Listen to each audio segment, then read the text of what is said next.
Dá para ganhar a mesma coisa e trabalhar menos? Sim, mas não é com o projeto do fim da jornada 6 por 1. Nos últimos dias, a internet foi dominada por comentários a respeito do projeto de acabar com a jornada 6 por 1. Quase todos favoráveis ao fim da jornada 6 por 1. Afinal de contas, trabalhar menos e ganhar a mesma coisa, quem não quer? Seria bom se fosse tão fácil.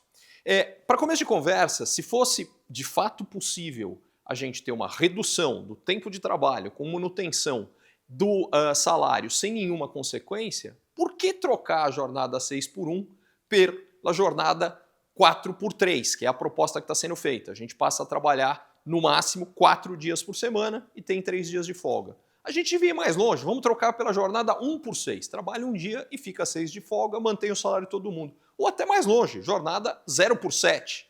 Obviamente, não dá para fazer.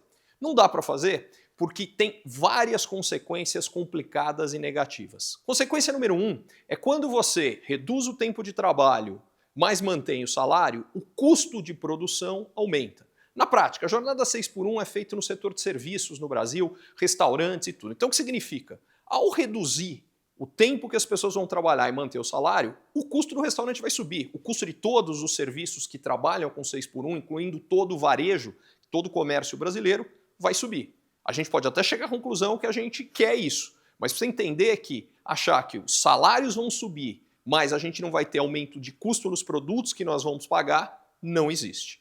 Ponto número 2, a gente cria um estímulo maior ainda a um processo que já está acontecendo. Como o custo de mão de obra no Brasil é elevado e infelizmente a produtividade é baixa, e a gente está tendo uma revolução tecnológica gigantesca, já existe um estímulo a substituir gente por tecnologia. Em outras palavras, se ficar ainda mais caro o custo de produção com gente e o custo da tecnologia está cada vez caindo mais, o que a gente vai acabar tendo é menos gente empregada. Então, o que seria para fazer subir o salário das pessoas, vai jogar um monte de gente para ficar desempregada. Terceiro ponto, a gente vai aumentar um problema gravíssimo que nós já temos no Brasil, que é, a gente em tese tem um monte de direitos trabalhistas que deveriam ser de todos. Por que eu digo deveriam e por que em tese? Porque mais ou menos metade dos trabalhadores brasileiros estão no mercado informal, o que na prática significa que eles acabam não tendo direito nenhum. E quando você, através dessa decisão, mais uma vez, aumenta o custo de produzir, você vai jogar mais gente no subemprego que é o mercado informal de trabalho. Na prática, o que você está fazendo é, de fato, alguns vão ter ganhos e outros vão ter perdas grandes, aqueles que perderam o salário ou aqueles que saem do mercado formal e vão parar no mercado informal.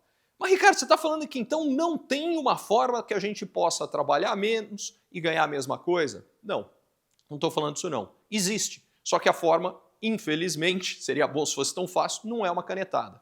A forma é o seguinte, a gente precisa aumentar a produtividade do trabalho.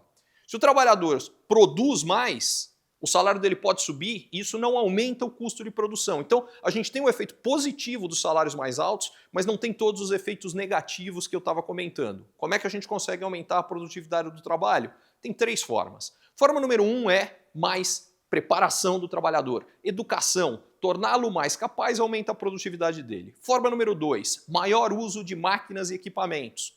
Um trabalhador que está trabalhando, por exemplo, com um trator, produz muito mais do que um que está trabalhando com uma enxada e pode ganhar muito mais, sem nenhum efeito negativo do que eu comentava, exatamente por causa disso.